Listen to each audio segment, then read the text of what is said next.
पण डबले सरांनी थोडक्यामध्ये का असेना, आमच्या मनोज भाऊने थोडक्यामध्ये का असेना, परंतु काँग्रेस पक्षाला का बरं मतदान करावं त्यांनी सांगितलेलं आहे.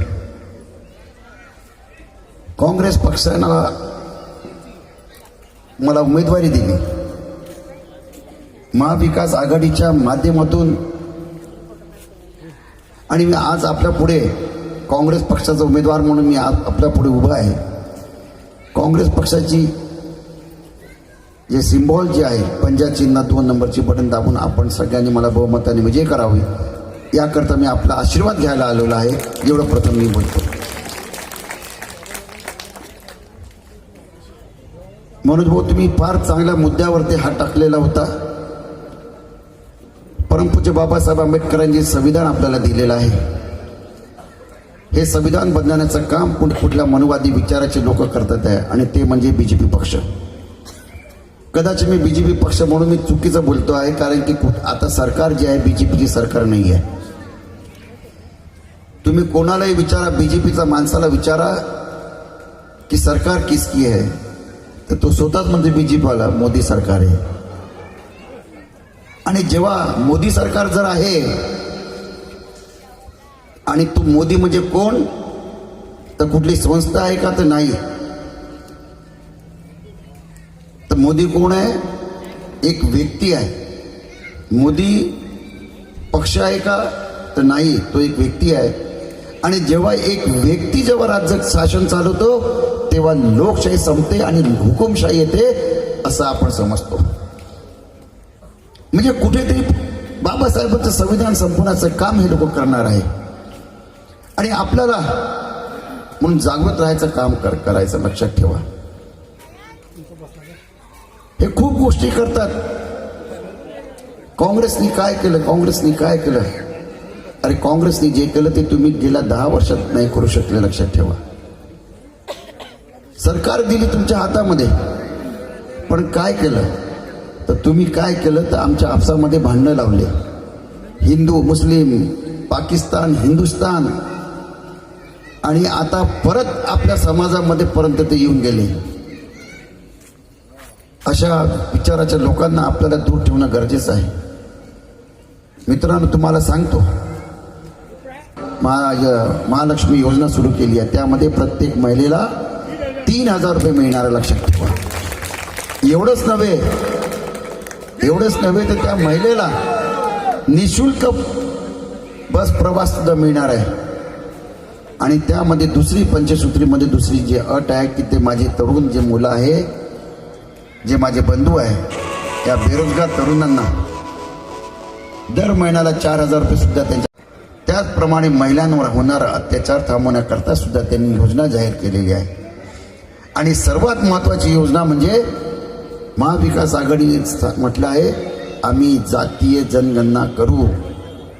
आणि जेव्हापासून काँग्रेस पक्षाने म्हटलं की आम्ही जातीय जनगणना करू, तेव्हापासून हे मनोवादी विचाराचे लोक काँग्रेस आणि महाविकास आघाडीच्या विरोधामध्ये बरेचसे षडयंत्र करून राहिले. जे गोष्ट राहुल गांधींनी म्हटलं नाही की आम्ही आरक्षण संपवू, ते सुद्धा गोष्ट राहुल गांधींनी म्हटलं असं म्हणून गैरसमज आपल्या समाजाच्या लोकांमध्ये पसरण्याचं काम हे मनोवादी विचाराचे लोक करून राहिलेले आहे. आणि म्हणून तुम्हाला आम्हाला जागृत राहणं गरजेचं आहे. एवढंच नव्हे तर जातीय जनगणना करून 50% आरक्षणाची मर्यादा सुद्धा आम्ही हटवू असं राहुल गांधींनी म्हटलंय. लक्षात ठेवा, मनोज भाऊनी म्हटलंय. आणि यातून काय होणार आहे तर मनोज भाऊनी जे सांगितलं की आदरणीय काशीरामचा जो नारा होता सगळ्यात पहिला कि जिसकी संख्या भारी उसकी उतनी हिस्सेदारी, आणि तेच ब्रीदवाक्य घेऊन राहुल गांधी आज आपल्या समाजामध्ये संपूर्ण भारतामध्ये फिरून राहिलेले आहे. आणि म्हणून तुमची आमची गरज आहे की अशा पक्षाला आपण सत्तेमध्ये आणणं गरजेचं आहे की जे परमपूज्य बाबासाहेब आंबेडकर आणि काशीरामांचे विचार सर्वसामान्य लोकांपर्यंत पोहोचवण्याचं काम करतील असा पक्ष म्हणजे काँग्रेस पक्ष. लक्षात ठेवा. सरांनी परत एक गोष्ट बोलले की आपल्या समाजामध्ये सुद्धा बऱ्याचशा लोक आहे गैरसमज पसरवतील. मनोज भाऊनी तर स्पष्टच बोलून टाकलं, म्हणून त्या विषयावर मी बोलणार नाही. आणि म्हणून तुम्ही आपलं मत सुद्धा वाया जाऊ देऊ नका, कारण की यांचं सुरुवातीपासून धोरण हेच राहिलेलं आहे, आपसामध्ये भांडणं लावा आणि आपण स्वतः राज्य करा. आता तुमच्या आणि आमच्यामध्ये भांडणं लावण्याचं काम हे करून राहिलेलं लक्षात ठेवा. आणि म्हणून आपण सगळ्यांची गरज आहे की येणाऱ्या 20 तारखेला होऊ घातलेल्या या निवडणुकीमध्ये महाविकास आघाडीचे सर्वच पक्षाचे उमेदवार आपण निवडून द्यावे, असं मी तुम्हाला विनंती करायला आलो आहे. खूप काही जास्त मी बोलणार नाही, बरंचसं काही बोलायचं आहे, परंतु वेळेच्या अभावी आणि तुम्हाला सांगतोय, हे जेव्हा हे राहुल गांधीला म्हणतात की काँग्रेस पक्ष आरक्षण संपवणार आहे, तुम्हाला सांगतोय आरक्षणाला सगळ्यात जास्त विरोध कोणी करत असेल तर हे मनोवादी विचाराचे जे रेशीमागला बसले आहे ना, हे लोक करतात, लक्षात ठेवा. जेव्हा माननीय व्ही.पी. सिंगची सरकार होती आणि तेव्हा त्यांनी मंडल आयोग जेव्हा जाहीर केलं होतं आणि ते जेव्हा त्यांनी अंमलबजावणी करता आणलं होतं, तेव्हा या मनोवादी विचाराने त्यांना या सरकारमध्ये त्यांचा सहभाग होता. मंडल आयोग लागू केल्यामुळे यांनी व्ही.पी. सरकारचं जे समर्थन होतं ते काढलं आणि तेव्हापासून यांनी आरक्षणाला विरोध केला, लक्षात ठेवा. त्यानंतर हे आता मत मागण्याकरता परमपूज्य बाबासाहेब आंबेडकरांचं नाव घेतात. यांना दलित पिछड्या लोकांना हे जवळ सुद्धा करत नाही, लक्षात ठेवा. तुम्हाला माहित आहे, काही गरज नसतानाच नवीन संसद भवन बांधवलं. त्याचं उद्घाटन कोणी करायला पाहिजे होतं? राष्ट्रपतीच्या हाताने करायला पाहिजे होतं. आपल्या इथे एक मागासवर्गीय वर्गाची महिला राष्ट्रपती होती आणि म्हणून मला असं म्हणणं आहे की यांनी त्यांच्या हाताने ते उद्घाटन केलं नाही, तर कोणी केलं? मोदींनी केलं.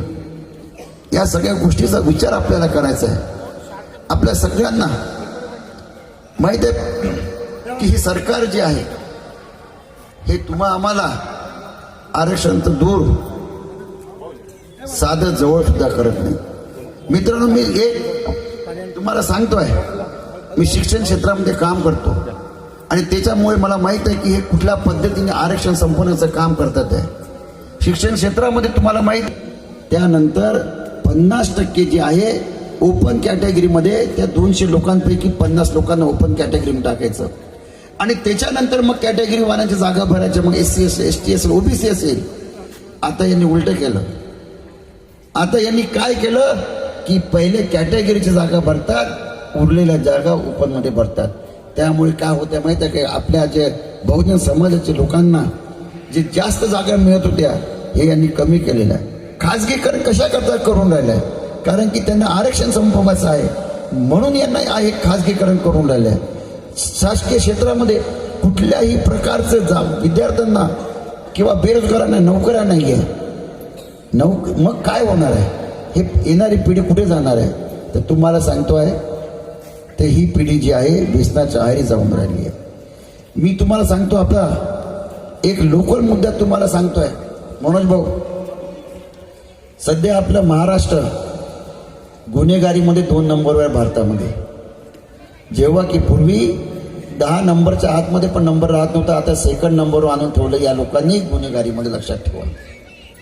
महाराष्ट्र आणि त्यामध्ये महाराष्ट्रामध्ये 1 नंबर कुठल्या शहर आहे माहिती आहे का? नागपूर शहराचा आहे. आणि गृहमंत्री कोण आहे? नागपूरचा आहे. कुठे नेऊन ठेवला महाराष्ट्र आपला की तुम्ही आपलं घर सांभाळू शकत नाही तर काय देश आणि काय राज्य सांभाळणार? हा विचार तुम्हाला आम्हाला करायचा आहे. आणि म्हणून अशा लोकांना जे आपलं घर सांभाळू शकत नाही. आणि तुम्हाला अजून एक मुद्दा सांगतोय, हे जे व्यसन जे आहे, ड्रग्सचा प्रकार जो आहे, ते काय MD ड्रग्स वगैरे महाराष्ट्रामध्ये सगळ्यात जास्त खप पुण्यामध्ये आहे, आणि दुसरा नंबर कुठे आहे माहिती आहे का? नागपुरामध्ये आहे. आणि त्यामध्ये अजून जर तुम्हाला सांगतो, नागपुरामध्ये सगळ्यात जास्त खप कुठे आहे तर ते दक्षिण नागपुरामध्ये आहे. लक्षात ठेवा. हे मी बोलत नाही आहे, हे तुम्हाला रेकॉर्डवर मिळेल. तुम्हाला दक्षिण नागपूर कुठे नेऊन ठेवलं आहे? गुन्हेगारीमध्ये दक्षिण नागपूर, MD मध्ये दक्षिण नागपूर, चरस गांजेमध्ये दक्षिण नागपूर. गेल्या या 10 वर्षामध्ये BJP सरकारने आपल्या महाराष्ट्राचं आणि आपल्या दक्षिण नागपूरचं वाटोळं करून ठेवलं आहे. दुसऱ्या ठिकाणी आपण गेलो तर ते सांगतात की तुमचं दक्षिण नागपूर अविकसित विधानसभा क्षेत्र आहे, याच्यामध्ये नाव येतं आपलं. आणि म्हणून मी आपल्याला विनंती करतो आहे की आपल्या सर्वांच्या सहकार्याने आणि मदतीने, आपल्या सर्वांचं प्रेमाने जर मी आमदार झालो तर दक्षिण नागपूरचा विकास केल्याशिवाय राहणार नाही. आणि तुम्हाला अजून एक सांगतो आहे की आपल्या परमपूज्य बाबासाहेबांनी जे विचार आपल्याला दिले आहे ते विचार विधान भवनापर्यंत पोहोचण्याचं काम प्रतिनिधी म्हणून तुमचं मी करेल, एवढं मी शब्द देतो आणि थांबतो. नमस्कार. जय हिंद, जय भीम.